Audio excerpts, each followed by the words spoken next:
ॐ भूर्भुवः स्वः तत्सवितुर्वरेण्यं भर्गो देवस्य धीमहि धियो यो नः प्रचोदयात्।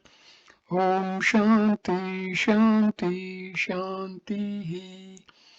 नमस्ते मेरे प्यारे दोस्तों, ये भगवान श्री रामकृष्ण परमहंसा के पवित्र ग्रंथ वचनामृत का तीसरा वीडियो है।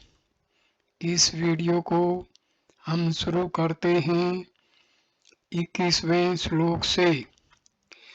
अज्ञानान्यमानसोपाधि कृत्रित्व आदीनि चातमनि कल्पयन्ते अम्बुगते चंदे चलनादिर्यथा संभसे। जल के जो चलने आदि धर्म हैं, उनको जैसे जल में पड़ा हुआ जो चंद्रमा का प्रतिबिंब है उसमें कल्पना करते हैं और यथार्थ में चंद्रमा के विषय नहीं है। उसी प्रकार अज्ञान से मन की उपाधि अर्थात अंतःकरण के मैं करता हूँ, मैं भोगता हूँ आदि धर्म आत्मा में कल्पना किए जाते हैं, परंतु वास्तव में आत्मा के विषय कोई कृत्रित्व आदि धर्म नहीं है। अब जैसे आत्मा में कृतत्व भोक्तृत्व कल्पना कर लिए जाते हैं, वैसे ही अंतःकरण के जो राग द्वेष आदि धर्म हैं, उनकी कल्पना भी आत्मा में केवल अज्ञान से है, यथार्थ में नहीं है। इसको अनव्यतिरेक से वर्णन करते हैं। 22वां श्लोक। राग इच्छा सुख दुख आदि बुद्धौ सत्यां प्रवर्तते सुषुप्तौ नास्ति तन्नासे तस्मात् बुद्धेस्तु नात्मनः।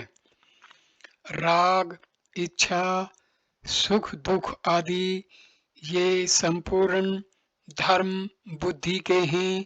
सो जो जब जागृत और स्वप्न अवस्था में बुद्धि रहती है तब ये उत्पन्न होते हैं, और सुषुप्ति अवस्था में बुद्धि का नाश होने पर कोई धर्म प्रवृत्ति नहीं होता है।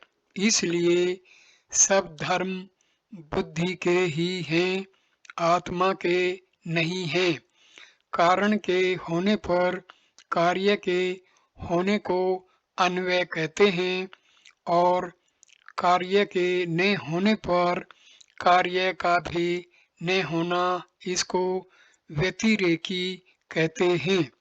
यहाँ जागृत और स्वप्नावस्था में जब कारण रूप बुद्धि रहती है तब कार्य रूप राग द्वेष आदि भी होते हैं, और सुषुप्ति अवस्था में कारण रूप बुद्धि रहती नहीं है, क्योंकि अज्ञान में लय हो जाती है।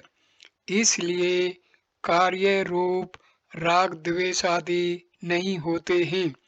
यही व्यतिरेकता है। अतएव आत्मा निर्विकार सच्चिदानंद स्वरूप है। अब आत्मा से स्वभाव का वर्णन करते हैं। 23वां श्लोक। प्रकाशोर्कस्य तो यस्य शतम ने यथेतोषणत स्वभावत सच्चिदानंद नित्य निर्मल आत्मनः। जैसे सूर्य का स्वभाव प्रकाश है, जल का स्वभाव शीत है, अग्नि का स्वभाव उष्ण है, वैसे ही आत्मा का स्वभाव सच्चिदानंद और नित्य निर्मल है। कदाचित यह शंका करो कि आत्मा तो मैं सुखी हूँ, मैं दुखी हूँ इत्यादि अनुभव से सुख दुख आदि आश्रय प्रतीत होता है, उसको तुम सच्चिदानंद निर्विकार कैसे कहते हो? इसका समाधान करते हैं।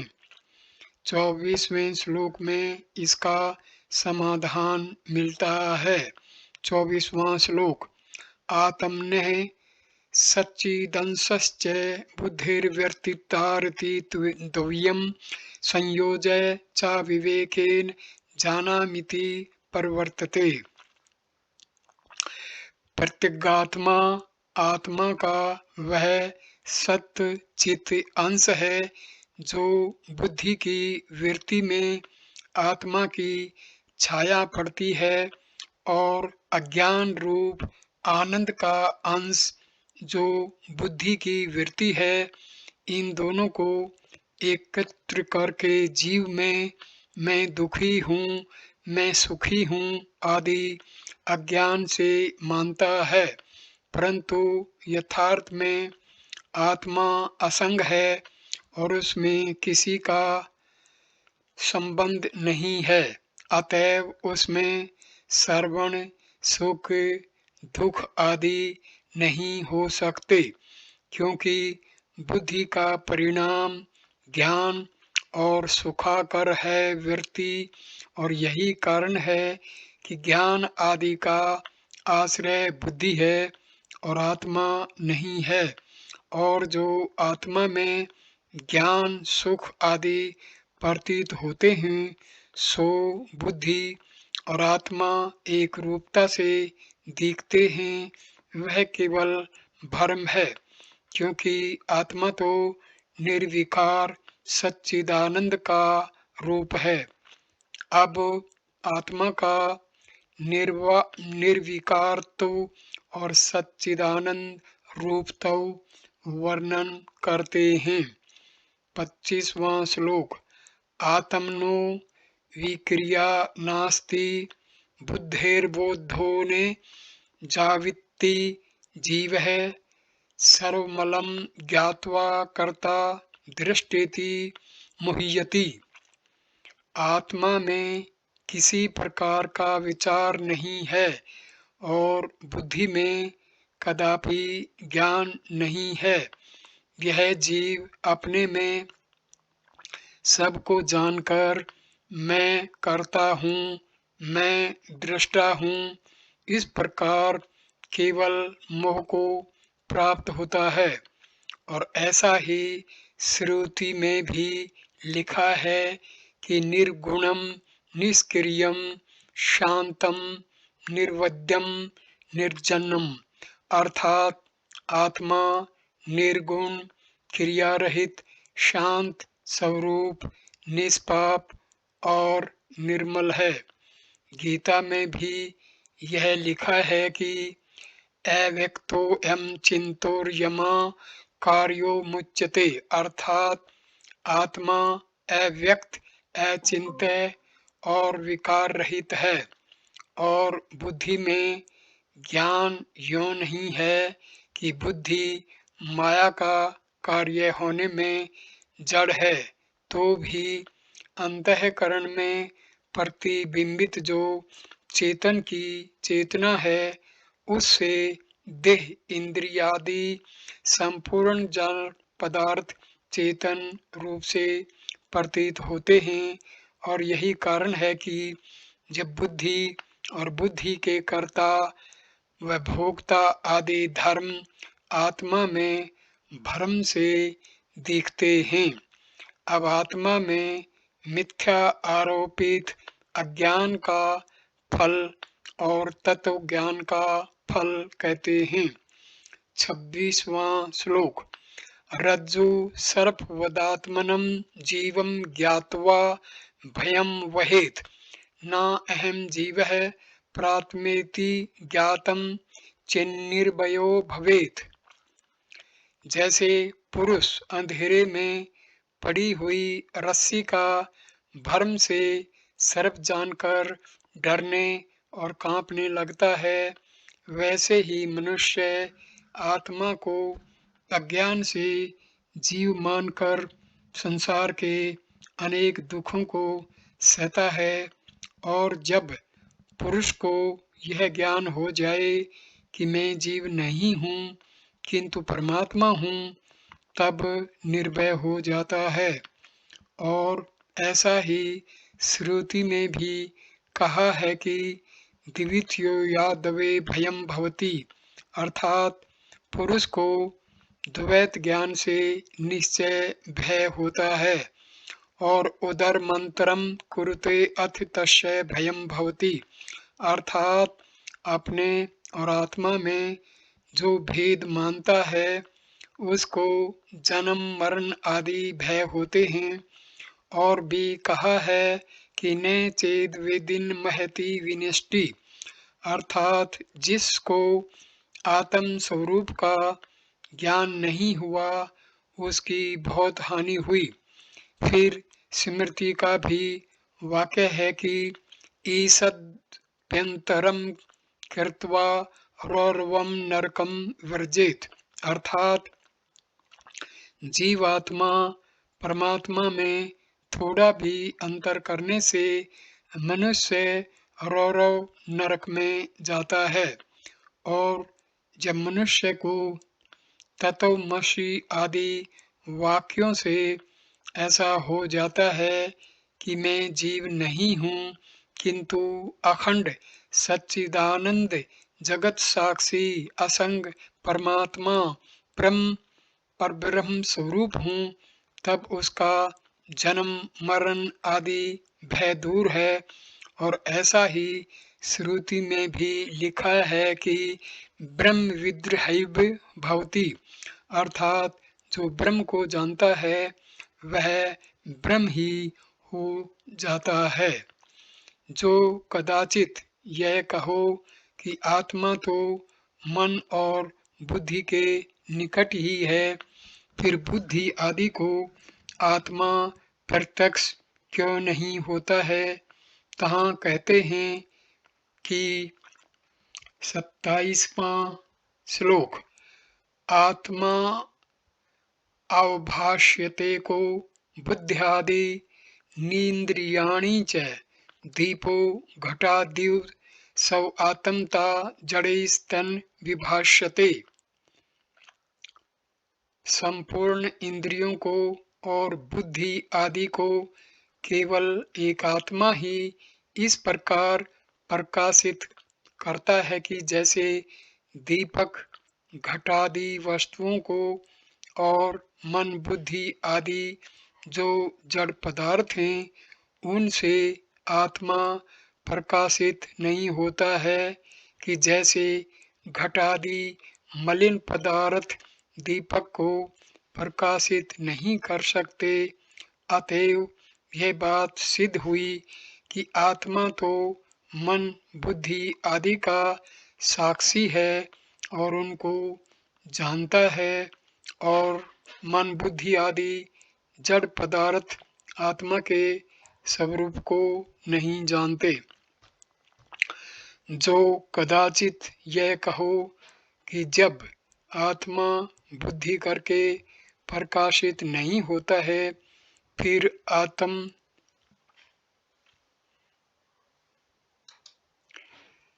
स्वरूप का किस प्रकार ज्ञान हो सकता है, तहाँ समाधान करते हैं।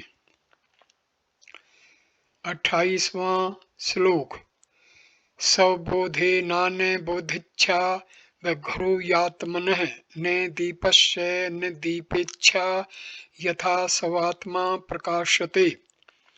जिस प्रकार दीपक को अपने प्रकाश करने के लिए दूसरे दीपक की इच्छा आवश्यकता नहीं होती है, उसी प्रकार आत्मा को स्वयं बोध रूप होने के कारण बोध रूप आत्मा के बोध में अन्य बोध की अपेक्षा नहीं है, क्योंकि आत्मा तो स्वयं प्रकाशित होता है।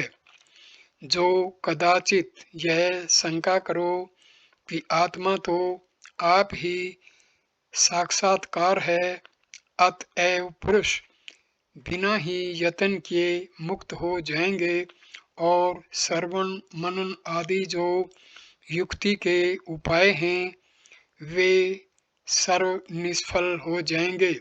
तहाँ शंका समाधान करते हैं। इसका समाधान हमें 29वें श्लोक में मिलता है। निषिद्धे निखिलोपाधिनेति नेति वाक्यतः विद्यादेवयं महवाक्य जीवर आत्मा परमात्मनो।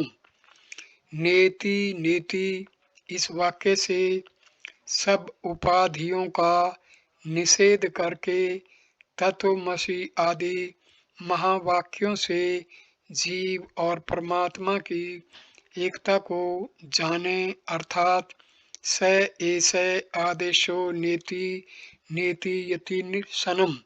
इस व्यास जी के कथित सूत्र के अनुसार यह उपदेश है कि नेति नेति अर्थात यह आत्मा नहीं है, नहीं है। इस प्रकार श्रुतियों के वचनों से आत्मा से जो भिन्न है उसका त्याग करे, अर्थात जड़ और अनित्य समझे। और इस प्रकार जब स्थूल सूक्ष्म और कार्य कारण रूप नाम रूपात्मक जगत को अनित्य जान ले, तिसके पीछे तत्वमसि अयम आत्मा ब्रह्म प्रज्ञानम ब्रह्म अहम ब्रह्मास्मि अर्थात वह ब्रह्म तू है, यह जीवात्मा ब्रह्म है, प्रज्ञान ब्रह्म है, मैं ब्रह्मा हूँ। इन महावाक्यों करके जीवात्मा और परमात्मा इन दोनों की एकता को जाने और उस जानने को मुक्ति का कारण कहते हैं। और महावाक्यों से एकता का ज्ञान किस प्रकार होता है, उन 3 संबंधों को कहते हैं कि संबंध 3 प्रकार के हैं।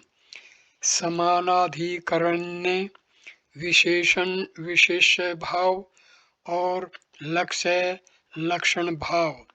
इन तीनों में समानाधिकरण संबंध 2 प्रकार का है, एक मुख्य समानाधिकरण्य और दूसरा वाद सामान्य अधिकरण्य। मुख्य समानाधिकरण्य संबंध उसे कहते हैं कि जहाँ एक वस्तु के साथ सर्वदा अभेद हो, जैसे सुवर्ण का और सुवर्ण के बने हुए आभूषणों का। और बाद सामानाधिकरण्य संबंध वह है कि जहाँ एक वस्तु को एक वस्तु के साथ बांध करके संबंध हो जाए, जैसे सुवर्ण के डेले का जब कोई कुंडल आदि आभूषण बन गया, तब भी कुंडल आदि भूषण के नाम और रूप को बांध करके पूर्वोक्त सामान्य सुवर्ण के साथ उसका अभेद है। अथवा वहाँ होता है कि जहाँ 2 पदों का परस्पर भेद हो किंतु अर्थ एक ही हो, जैसे घट और कुंभ शब्द तो अलग अलग हैं परंतु अर्थ दोनों का एक ही है। अथवा जैसे सोयम देवदत्त है, अर्थात यह वह देवदत्त है जिसको वाराणसी में देखा था। इस वाक्य में सह एवं देवदत्त ये 3 पद हैं। उनमें से स पद परोक्ष देश और काल का बोध कराता है, अयम पद परोक्ष देश काल विवृत्ति का बोध करता है। और इस तरह इन दोनों पदों का भिन्न भिन्न अर्थ है, किंतु दोनों पदों का संबंध एक देवदत्त में हो है, इसलिए बाद समानाधिकरण संबंध हुआ। और ऐसे ही तत्वमसि आदि महावाक्यों में तत्पद का वाच्य अर्थ प्रोक्ष आदि विशेषण विशिष्ट चेतन होता है और त्वम पद का वाच्य अर्थ अप्रोक्ष आदि विशेषण सहित चेतन है और विशेषणों को त्याग कर इन दोनों पदों का असी है। इस पद में समानाधिकरण्य है। और दूसरा विशेषण विशेषय भाव संबंध यह है कि जैसे सोयम देवदत्त है, अर्थात यह वही देवदत्त है। यहाँ स और अयम ये दो पद देवदत्त पद के विशेषण हैं और देवदत्त विशेष्य है और ये दोनों पद अपने अपने देश और काल रूप अर्थ को त्याग कर देवदत्त के स्वरूप को जतलाते हैं।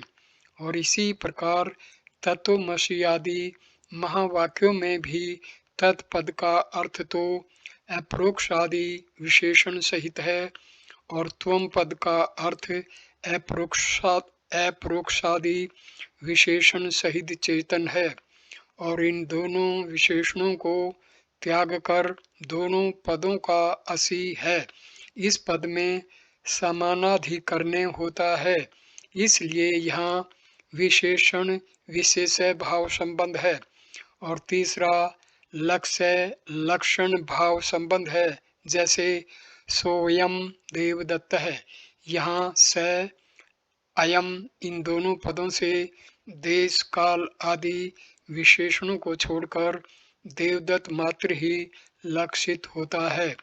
और ऐसे ही तत्वमसि आदि महावाक्यों में भी तत्पद का अर्थ अद्वितीय अप्रोक्ष व्यापक चेतन है और त्वम पद का अर्थ सद्वितीय अप्रोक्ष परिच्छिन्न चेतन है।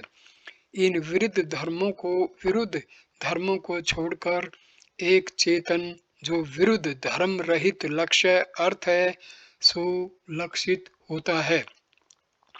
और इन पूर्वोक्त तीनों संबंधों के द्वारा लक्षण से जीव और ब्रह्म की एकता सिद्ध होती है। इसलिए अब लक्षण का वर्णन करते हैं कि लक्षणा तीन प्रकार की हैं। जह लक्षणा, अजह लक्षणा, जहदज हल्लक्षणा। जह लक्षणा किसे कहते हैं? तहाँ कहते हैं कि जैसे गंगायाम घोष है, गंगा में अहीर रहता है। यहाँ जल प्रवाह रूप गंगा का जो वाच्य कहिए मुख्य अर्थ है उसमें अहीर का रहना है असंभव है, क्योंकि गंगा के बीच में पानी पर अहीर रह नहीं सकता। इसलिए यहाँ प्रवाह रूप जो वाच्य अर्थ है उसको छोड़कर गंगा पद की तट में लक्षणा कर ली है, अर्थात गंगा जी के तट पर अहीर रहता है ऐसा मानो तो यहाँ गंगा पद का संपूर्ण वाच्य अर्थ छूट गया, इसलिए इसको जह लक्षणा कहते हैं। और तत्वमसि आदि महावाक्यों में तत्त्वम दोनों का चेतन रूप एक अर्थ है, सो अर्थ का त्याग न होने से जह लक्षणाम हो नहीं सकती। अब अजह लक्षणा का वर्णन करते हैं कि जैसे अरुणो धावती, अर्थात अरुण लाल रंग दौड़ता है। यहाँ लाल रंग में दौड़ना संभव है, इसलिए अरुण लाल पद की लक्षणा लाल घोड़े में है। यहाँ अरुण पद की अपने लाल अर्थ को न त्याग कर घोड़े रूप दूसरे पदार्थ में लक्षणा हुई है, इसलिए यह अजह लक्षणा हुई। यह लक्षण भी तत्वमसि आदि महावाक्यों में नहीं हो सकती, क्योंकि उनमें संपूर्ण वाच्य अर्थ का ग्रहण नहीं है। अब जह लक्षणा को कहते हैं कि जहाँ किंचित अर्थ का त्याग और किंचित अर्थ कह ग्रहण हो वह जह दज लक्षणा होती है। और यही लक्षणा तत्वमसि आदि महावाक्यों में इस प्रकार घटती है जैसे सोयम देवदत्त है, यह वही देवदत्त है। इस वाक्य में देश काल और पुष्ट कृष आदि विशेषणों का त्याग है और पिंड मात्र देवदत्त का ग्रहण होता है, इसलिए जह दज लक्षणा होती है। और ऐसे ही तत्वमसि आदि महावाक्यों में भी समष्टि सब मिला हुआ है। व्यष्टि जुदा, स्थूल, सूक्ष्म आदि विरुद्ध अंश को त्याग देने से व्यापक अखंड चैतन्य मात्र का बोध होता है और इसी लक्षण को भाव त्याग लक्षणा भी कहते हैं। कदाचित यह कहो कि चेतन तो असंग है, इसलिए उपाधियों को त्यागन करने में भी कोई हानि नहीं है। तहाँ कहते हैं 30वां श्लोक, आविदिकं शरीरादिदृश्यं बुद्धदव अक्षरम् एतद्विलक्षणं विन्द्यादहं ब्रह्मेति निर्मलम्। अज्ञान से कल्पित जो शरीर आदि जड़ पदार्थ देखते हैं, उनको पानी के बुलबुले के समान नाशवान समझना चाहिए और इनसे विलक्षण अर्थात सच्चिदानंद स्वरूप और निर्मल कहिए। उपाधि रूप मलों से रहित जो ब्रह्म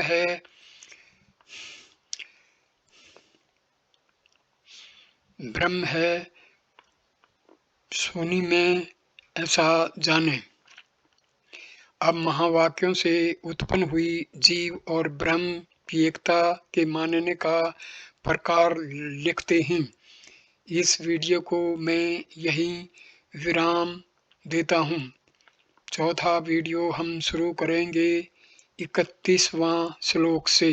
धन्यवाद ये वीडियो देखने के लिए। नमस्ते मेरे प्यारे दोस्तों, नमस्कार।